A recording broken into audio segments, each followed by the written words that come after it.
Prelims का exam है वो सिर्फ नॉलेज का एग्ज़ाम नहीं है, उसके साथ साथ this is the most important thing, revision. इन दिनों में हम जितनी ज़्यादा मेहनत कर पाते हैं हमें उतना ज़्यादा रिजल्ट आता है। जो भी क्वेश्चंस राइट हैं गुड, बट जो क्वेश्चंस रॉन्ग हैं उनको एनालाइज करना, उनके साथ बैठना बहुत ज़रूरी है। इसके बारे में जितनी बात की जाए उतना कम है। You have to respect the PYQs। 100 questions में से आपको सभी क्वेश्चंस नहीं आएंगे। इस तरह की silly mistakes they cost us a lot कि हमने इनकरेक्ट नहीं देखा, हमने नॉट नहीं देखा। CSAT is not that easy, specially for students like me जिनका बैकग्राउंड मैथमेटिकल नहीं रहा है। Hello everybody, I am Divya. I have secured rank 182 in UPSC Civil Services 2025 और आज यहाँ मैं आप सबके साथ प्रीलिम्स 2026 के बारे में डिस्कस करना चाहती हूँ, क्योंकि मेरे जो इतना जर्नी रहा है उसमें प्रीलिम्स में कुछ अच्छे और ख़राब एक्सपीरियंसेस रहे हैं। तो उनसे मेरी जो लर्निंग है कि हमें क्या करना चाहिए और क्या नहीं करना चाहिए उसके बारे में मैं आपसे बात करूँगी। तो सबसे पहले अभी हमारे पास 44 डेज़ रह गए हैं एग्ज़ाम के लिए, और उसमें मैं समझती हूँ और रिलेट भी कर पाऊँगी कि अभी बहुत लोग उनको स्ट्रेस आ रहा होगा या वो पैनिक कर रहे होंगे एग्ज़ाम में के बारे में सोच के। ये बहुत नॉर्मल है, लेकिन हम अगर अपने आप के जो स्ट्रेस है उसको अगर अच्छे से मैनेज कर पाते हैं तो हमारे लिए एग्ज़ाम के लिए पढ़ना और उसके लिए और ज़्यादा मेहनत करना ईजी हो जाता है। एंड जो प्रीलिम्स का एग्ज़ाम है वो सिर्फ नॉलेज का एग्ज़ाम नहीं है, उसके साथ साथ आप अपने टेम्परामेंट को कितने अच्छे से मैनेज कर पाते हैं, आप अपने दिमाग को कितना शांत रख पाते हैं, ये उसका भी एग्ज़ाम है। प्लीज़ ट्रस्ट मी, अगर आपके पास आज किसी और से थोड़ी सी भी कम नॉलेज है लेकिन आपका दिमाग एकदम शांत है, आप एकदम फोकस्ड हैं, तो you are already ahead in the race. इसीलिए I would say prelims is an exam of knowledge, calm, how you keep your mind calm, and elimination. तो before starting and discussing about this strategy मैं ये कहना चाहती हूँ कि अभी at this point of time जब प्रीलिम्स के लिए इतने कम दिन बच गए हैं, you have to stop hunting new resources. कुछ भी अभी नया नहीं पढ़ना अनलेस कोई बहुत इंपॉर्टेंट चीज़ छूट गई है। जैसे हो सकता है अभी किसी ने बजट कवर ना किया हो या फिर इकोनॉमिक सर्वे कवर ना किया हो, तो उसको आप जल्दी से इस वीक में कवर कर लीजिए। या फिर हो सकता है किसी ने एनवायरनमेंट में स्पीशीज़ वाला पार्ट अभी एड्रेस नहीं किया है, अभी नहीं पढ़ा है उसको, तो उसको आप जल्दी से ख़त्म कर लीजिए। कोई नया रिसोर्स नहीं उठाना है मार्केट में, या फिर आपके फ्रेंड्स ऐसे बोलते हैं कि ये नया रिसोर्स आया है रिवीजन के लिए और इससे इस तरीके से रिवीजन हो जाएगी। नहीं, जो आपने अभी तक पूरे साल पढ़ा है उसी को बार बार पढ़ना है। तो सबसे पहली टिप यही है कि फोकस रिवीजन पे करना है, कुछ नया पढ़ने पे या फिर डेटा कलेक्ट करने पे बिल्कुल भी नहीं करना है। This is the most important thing, revision. Revision आपको कैसे करना है? जो आपका स्टैटिक सब्जेक्ट है, स्टैटिक सब्जेक्ट्स यानी कि polity, economy, environment, history, geography, ये जो आपके स्टैटिक सब्जेक्ट्स हैं, एंड साइंस एंड टेक, आपको इनको एटलीस्ट 2 to 3 टाइम्स रिवाइज करना है अभी प्रीलिम्स तक। और ये रिवीजन आप कैसे करेंगे? एक्टिव रिकॉल से। You don't have to passively read your notes. ऐसा नहीं है कि आपने लक्ष्मीकांत उठाया और उसको आप दोबारा से हाईलाइट और रीड करने लग गए, ऐसा बिल्कुल भी नहीं करना है। मैं अगर अपने एक्सपीरियंस से बताऊं तो मैं क्या करती थी, जैसे लक्ष्मीकांत है उसका इंडेक्स काफ़ी डिटेल्ड है, तो आप इंडेक्स खोलिए फॉर एग्जाम्पल प्रियम्बल, और आप रिकॉल करिए कि आपको प्रियम्बल में क्या याद है। आपको प्रियम्बल में क्या याद है, आपको अमेंडमेंट्स कैसे याद हैं उसके, कोई उस पर सुप्रीम कोर्ट केसेस हैं, या फिर प्रियम्बल के जो कीवर्ड्स हैं उनमें आप क्या याद कर पा रहे हैं, जो भी आप रिकॉल कर पा रहे हैं, and then go to the chapter on preamble और फिर एक बार उसको स्कैन कर लो। This is improving your memory. It will also give you a sense of confidence कि मुझे याद है। So at least 2 to 3 revisions they have to be there. Then current affairs. Current affairs revise करना भी it is important. Although static will form almost 70 to 80% of your data bank. but current affairs is also equally important. Current affairs revision करने के लिए also what I would do is, मैंने कोई current affairs के खुद के notes तो नहीं थे, but I had read monthly compilations और दी ईयर के एंड में जो कंपाइलेशंस आती हैं वो मैं कवर करती थी. उन कंपाइलेशंस को भी I use to follow the index method. वही that I will open the index और मैं वहाँ से एक बार देखूंगी कि मुझे इस चीज़ में कितना याद है. जिस पार्ट में मुझे याद नहीं है वो मैं पढ़ लूँगी and I will highlight it. This is how I use to revise before the prelims. मैंने मार्च से लेकर मई तक प्रीलिम्स तक एटलीस्ट 4 to 5 रिविजन्स हर सब्जेक्ट की थी. अभी considering there are 44 days, at least 3 revisions आप अभी भी कर सकते हैं. एंड इन दिनों में हम जितनी ज़्यादा मेहनत कर पाते हैं हमें उतना ज़्यादा रिजल्ट आता है, क्योंकि we have read for the entire year. हमारे पास रिसोर्सेज भी हैं, हमारे पास सारा मटेरियल भी एक जगह पे है. Now we have to only and only revise and practice. अब mock papers, they are also important because यही हैं जो हमें एक एग्जाम मोड में लेके आते हैं. We sit with a paper, all the 100 questions and with time management हम उसको करते हैं. मॉक पेपर से हमें क्या करना है, हमें अपने स्कोर से ये जज नहीं करना कि how we will perform on that day. ऐसा बिल्कुल भी नहीं है. इवन इफ आपका स्कोर कम आ रहा है, it is absolutely fine. What you have to do is you have to analyse. This is very important. हम क्या करते हैं जनरली, मैंने भी जब पहले कुछ जो मेरे प्रीलिम्स के अटेम्प्ट दिए थे उस टाइम पे I would do mock papers, लेकिन उनको एनालाइज किस तरीके से करना है, उनमें से मुझे क्या एक्सट्रैक्ट करना है, मुझे उसके बारे में जानकारी नहीं थी. तो before talking about all of this I would से कि मैं आपको ये बता दूं कि आप अपने मॉक पेपर्स को एनालाइज कैसे करें. सबसे पहले तो जो 100 क्वेश्चंस हैं, हम पहले सबसे पहले ये देखेंगे कि हम इसमें से अटेम्प्ट कितने कर पाते हैं. उस अटेम्प्ट में भी for example I attempt 90 questions let's say, उसमें से कितने questions were such that in विच मैं पूरा 100% श्योर थी. मुझे पूरा पता था कि इसका आंसर यही होना चाहिए, और कि कौन से ऐसे क्वेश्चंस थे जिनमें मुझे 50-50 था. जैसे कि 2 ऑप्शंस एलिमिनेट हो गए और 2 ऑप्शंस बच गए. अब इनमें से मुझे चूज करना है, आंसर इन्हीं में से होना भी चाहिए आपका. ये वाले पार्ट की एक्यूरेसी चेक करो कि जो आपने ऐसे सोचा था कि ये क्वेश्चंस 100% मेरे ठीक होने चाहिए, उनमें से आपकी एक्यूरेसी कितनी थी. अगर वो कम है तो फिर आपको उस पर काम करने की ज़रूरत है.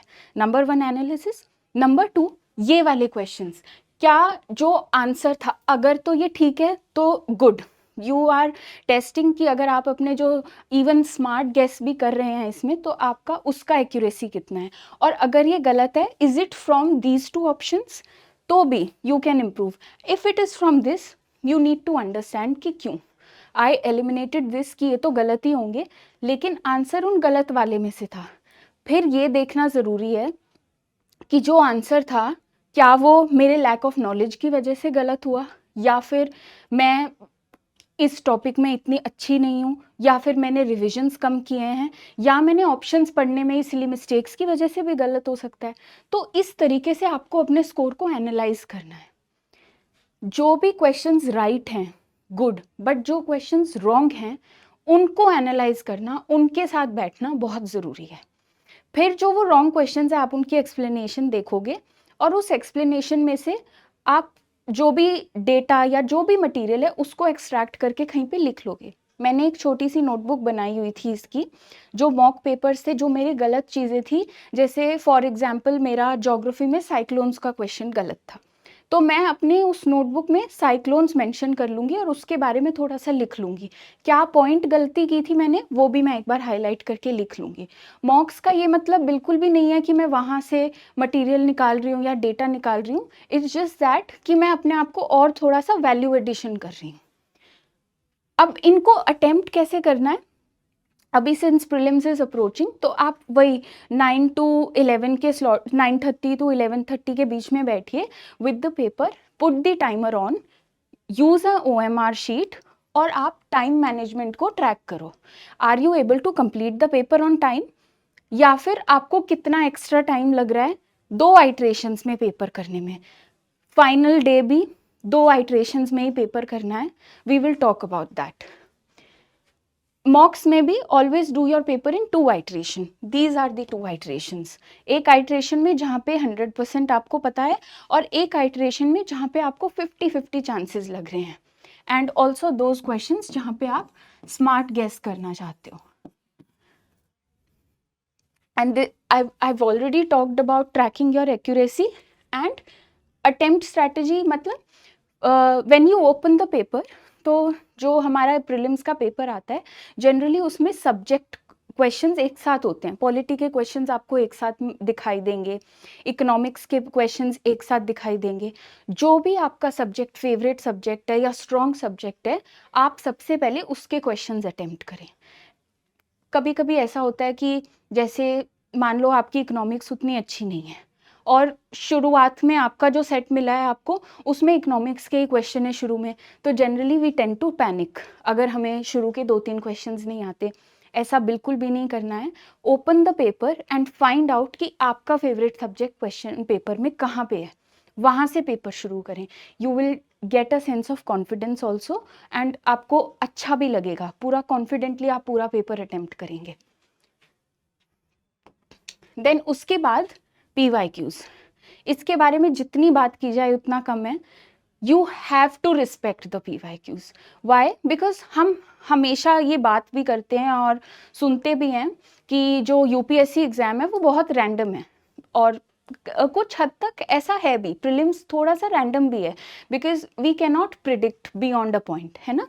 तो उस रैंडमनेस को हम कैसे समझेंगे, उसके लिए तो हमारे पास एक ही सोर्स है, PYQs. उस रैंडमनेस को समझने के लिए, उस मोड में, उस एग्जाम मोड में आने के लिए PYQs is the best source. At least 10 years के PYQs आपको करने हैं, और सिर्फ उनको अटेम्प्ट नहीं करना कि आप 2018 का 19 का पेपर लेके बैठ गए और उसको अटेम्प्ट कर लिया. No, you have to analyse PYQs more than you analyse your mocks. Why? Because उसी से आपको पैटर्न समझ आएगा. जो एलिमिनेशन के टेक्निक्स हैं, किस तरीके से ऑप्शंस फ्रेम किए जाते हैं, या फिर कौन से थीम ज़्यादा से ज़्यादा रिपीट होते हैं, वो आपको PYQs से ही समझ आएंगे. And do the PYQs multiple times. सिर्फ एक बार या 2 बार नहीं करने हैं, मल्टीपल टाइम्स करने हैं. At one point of time आपको जो उसके ऑप्शंस हैं वो याद हो जाएंगे, यस, बट आपको फिर भी उन PYQs से ये समझना है कि okay, this was the statement which was wrong, because आप उसको एनालाइज करोगे. ये स्टेटमेंट ठीक थी, वाई? क्योंकि ऐसे बहुत सारे टेक्निक्स भी होते हैं एलिमिनेशन के. फॉर एग्जांपल जैसे जो बहुत एक्सट्रीम स्टेटमेंट्स होती हैं, लाइक जहाँ पे ओनली या फिर ऑल ऑफ देम, नेवर, ये सब होते हैं, वो जनरली रॉन्ग होती हैं. वहाँ पे हमको थोड़ा सा सतर्क हो जाना है. We don't have to completely deny it कि ये तो गलत ही होगी, कभी कभी ठीक भी होती हैं वो स्टेटमेंट्स. तो उस चीज़ को, उस पैटर्न को रिकग्नाइज करने के लिए हमें मल्टीपल टाइम्स PYQs करने पड़ेंगे. और ये हमारे लिए eight this point of time, this is something which will prepare you for 24th May. Then is current affairs. I talked about this earlier also. Revision के time पे these are the subjects, these are the current affairs subjects जहाँ पे आपको maximum अपना ध्यान देना है. Science and Tech, Economics, International Relations and Environment. यहाँ पे आपका maximum input जाना चाहिए current affair revision के लिए. current affairs को आप कोई magazine या compilation जो भी पढ़ रहे हैं, या फिर आपने अपने खुद के notes बनाए हुए हैं, whatever you have, do not pick up a new source suddenly current affairs के लिए.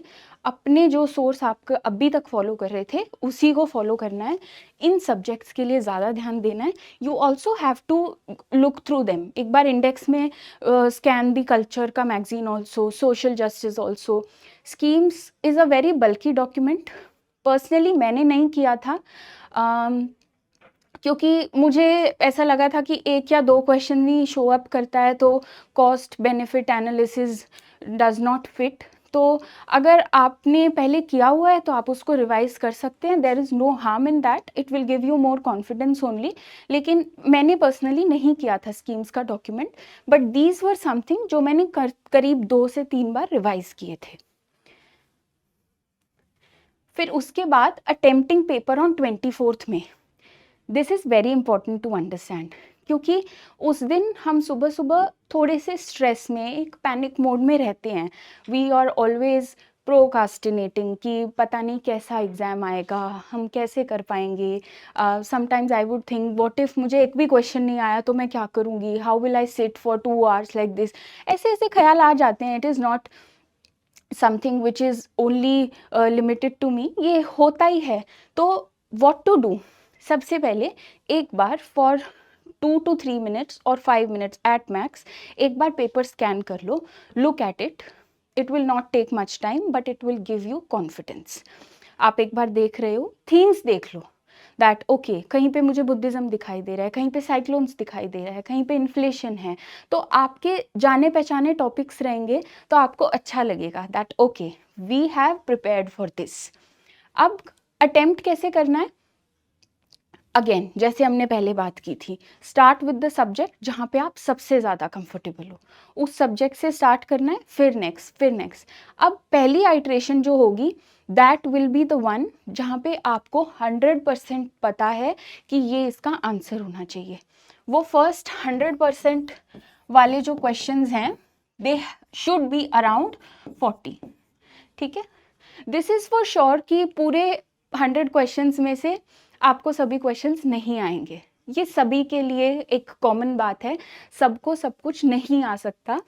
और हमें गुड थिंग इज़ कि हमें बहुत ज़्यादा स्कोर भी नहीं करना है, हमें सिर्फ बाकी लोगों से बेटर परफॉर्म करना है। We have to be better than the rest. तो 100% आइट्रेशन वाले आपने 40 क्वेश्चंस निकाल लिए, आपने उनको अटेम्प्ट कर लिया। Now next iteration, always attempt your paper in 2 iterations, it is good. Next iteration for दोस्त जहाँ पे आपको 50-50 है, या मे बी कुछ क्वेश्चंस ऐसे हैं जिनमें आपने एक ऑप्शन एलिमिनेट कर लिया लेकिन 3 बचे हैं, तो वहाँ पे आप अपना गेस वर्क करेंगे, आप एलिमिनेशन यूज़ करेंगे, आप अपने जो बेसिक कॉन्सेप्ट्स हैं उनको याद करोगे और वहाँ पे आप इन क्वेश्चंस को हैंडल करोगे। तो ये क्वेश्चंस आपको नेक्स्ट आइट्रेशन में करने हैं। अब हम ये भी बात करते हैं कि हमें आइडियली प्रीलिम्स के लिए कितने क्वेश्चंस अटेम्प्ट करने चाहिए। ये वैसे तो एस्पिरेंट टू एस्पिरेंट डिपेंड करता है, बट फॉर मी मैं जनरली ट्राई करती थी कि मैं बिटवीन 90 to 95 अटेम्प्ट करूं।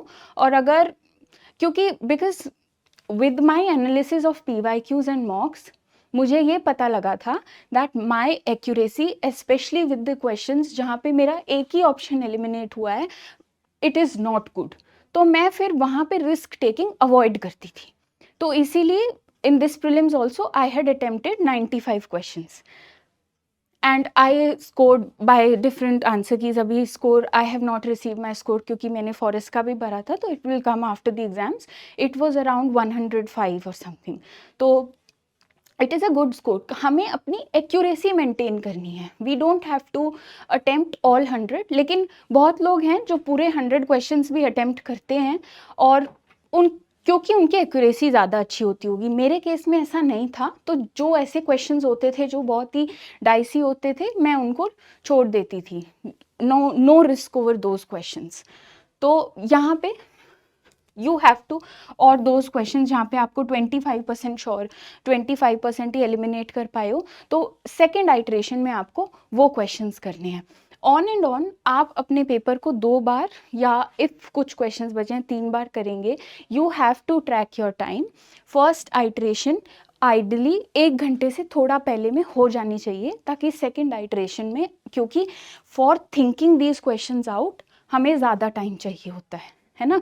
तो दूसरी आइट्रेशन में हमें एटलीस्ट 1 घंटा तो मिलना ही चाहिए। तो फर्स्ट आइट्रेशन एक बार आपने पूरा पेपर, जैसे फॉर एग्जाम्पल क्वेश्चन नंबर 5 आपने उसको पढ़ा और आपको पता चला कि you don't know this, you are not sure of any option, तो जल्दी से चले जाओ नेक्स्ट पे, don't spend so much time there, ठीक है, जल्दी से सेकंड पे चले जाओ। आइडियली 1 घंटे में पहली आइटरेशन होनी चाहिए ताकि आपके पास सेकंड आइटरेशन और आपकी वो रिवीजन और किसी क्वेश्चन में आपको ज़्यादा सोचना है तो उसके लिए आपके पास टाइम रहे। And then always take care of those questions जहाँ पे नॉट लिखा है, which of these is not correct, ऐसी सिली मिस्टेक्स नहीं करनी। ईजी क्वेश्चंस हमें मिस नहीं करने, because those are the questions जो ऑलमोस्ट सभी के ठीक होंगे, वहाँ पे हम फॉल्ट नहीं कर सकते। तो इस तरह की silly mistakes they cost us a lot, कि हमने इनकरेक्ट नहीं देखा, हमने नॉट नहीं देखा, यहाँ पे ये पॉइंट मिस हो गया इसीलिए ये क्वेश्चन गलत हो गया, ईस्ट वेस्ट अलग अलग पढ़ लिया। You can not do that. इसीलिए it is very important and we talk about that you have to be confident and calm in your prelims exam when you appear for the exam, very confident with laser focus। सारा ध्यान सिर्फ paper attempt करने में है। You cannot think at that time कि ये हो जाएगा या नहीं होगा, नो। देन उसके बाद we were talking about elimination. अभी when we were talking about कि 50-50 वाले क्वेश्चंस में क्या करना होता है। एलिमिनेशन के बहुत सारे वीडियोस ऑनलाइन भी मिलते हैं, आपके टीचर्स भी आपको बताते हैं। Although knowledge is the best, उसको यूज़ करके अगर आप एलिमिनेट करते हो, वैसे तो एलिमिनेशन उसको यूज़ करके ही हो सकता है। अगर आपके बेसिक स्ट्रॉन्ग नहीं हैं तो आप एलिमिनेशन भी नहीं कर पाते हो। कोई ऑप्शन है, 4 ऑप्शंस हैं, उसमें से आप 2 एलिमिनेट कर चुके हो, 2 बचे हैं, आप उनको smart guess work requires knowledge, it can not be done mindlessly. Otherwise आप फिर वो रिस्की क्वेश्चंस तो हम अटेम्प्ट कर नहीं सकते। हम उन्हीं ऑप्शंस को एलिमिनेट कर पाएंगे जहाँ पे हमारे कॉन्सेप्ट स्ट्रॉन्ग हैं, कॉन्सेप्चुअली हमें क्लैरिटी है कि ये बात है और ये ऑप्शन उस बात के साथ अलाइन नहीं कर रहा, that is why this is wrong, so option B और C should be the answer, इस तरीके से। Now we can talk about what should be the schedule for the remaining days. Ideally अभी at this point of time जब ऐसे 40-45 days बच जाते थे तो मैं 8 से 9 घंटे के बीच में पढ़ती थी। I can talk about my self. और उसमें से लार्जली टाइम 4 to 5 आवर्स तो रिविजन में जाता था, करीब 1 घंटा करंट अफेयर्स में जाता था, और जो बाकी का टाइम था it would go in analysing either मॉक्स और PYQs और कंप्लीटिंग जो पेरिफेरल छोटे मोटे टॉपिक्स होते हैं, जैसे मैप्स, कोई मैंने आज रिवर्स कवर कर लिए हाफ एन आवर में, फिर मैंने आर्ट एंड कल्चर के डांसेस कवर कर लिए, आधे पौने घंटे में वो हो गया। तो इस तरीके से अपने शेड्यूल को आपको अलाइन करना है। एक दिन में मैं जनरली 2 सब्जेक्ट्स रिवाइज करती थी। I would divide my day in 2 parts for the revision। सुबह में the subject which is a little difficult for me because we wake up fresh, तो सुबह मैं वो सब्जेक्ट करूँगी जो मुझे थोड़े से डिफ़िकल्ट लगते हैं या फिर जिनमें मुझे थोड़ा सा ज़्यादा सोचना पड़ता है। जैसे ज्योग्राफी है, इट इज़ माई ऑप्शनल, तो उसको मैं शाम को भी कर सकती हूँ रिवाइज, बिकॉज वो मेरी इतनी बैंडविड्थ नहीं लेगा ऐसे। तो according to your comfort design your day and it should include revision, it should include PYQ and mock analysis, and it should also include current affairs। then CSAT, this is something जो बहुत लोग ignore भी कर देते हैं because considering कि ये एक क्वालिफाइंग पेपर है, बट अभी from the past few years CSAT is not that easy, especially for students like me जिनका बैकग्राउंड मैथमेटिकल नहीं रहा है। तो मैं जनरली CSAT में I would rely more on comprehension than on mathematics. और मैथ्स में व्हाट आई डिड वाज मैंने मैथ्स के लिए I did PYQs of course, और इसके अलावा मैंने वीडियोस से पढ़ा था। CSAT की वीडियोस, ऋषभ सर की भी वीडियोस हैं जो मैंने फॉलो की थी CSAT के लिए। उन्होंने पूरा एक मैराथन कोर्स कराया हुआ है which is around 10 hours I guess, तो वो मैंने कंप्लीट किया था। उसमें प्रैक्टिस क्वेश्चंस भी हैं, उसमें PYQs भी हैं, और उसमें आपका जो कॉन्सेप्ट है वो भी क्लियर हो जाता है। तो for maths I did that, maths and reasoning.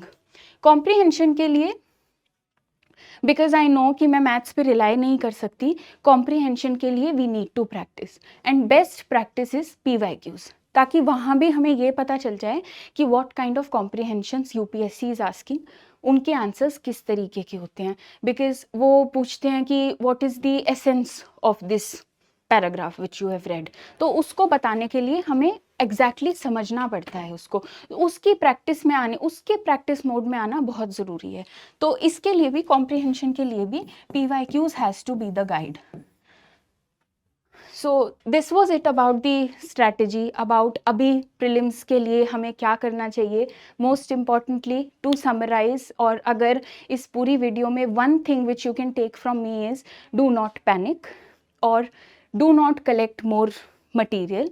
जो आपके पास अभी है, जो आपके खुद के नोट्स हैं या जिन सोर्सेज को आप अभी फॉलो कर रहे हो, स्टिक टू देम और keep working hard. All the best.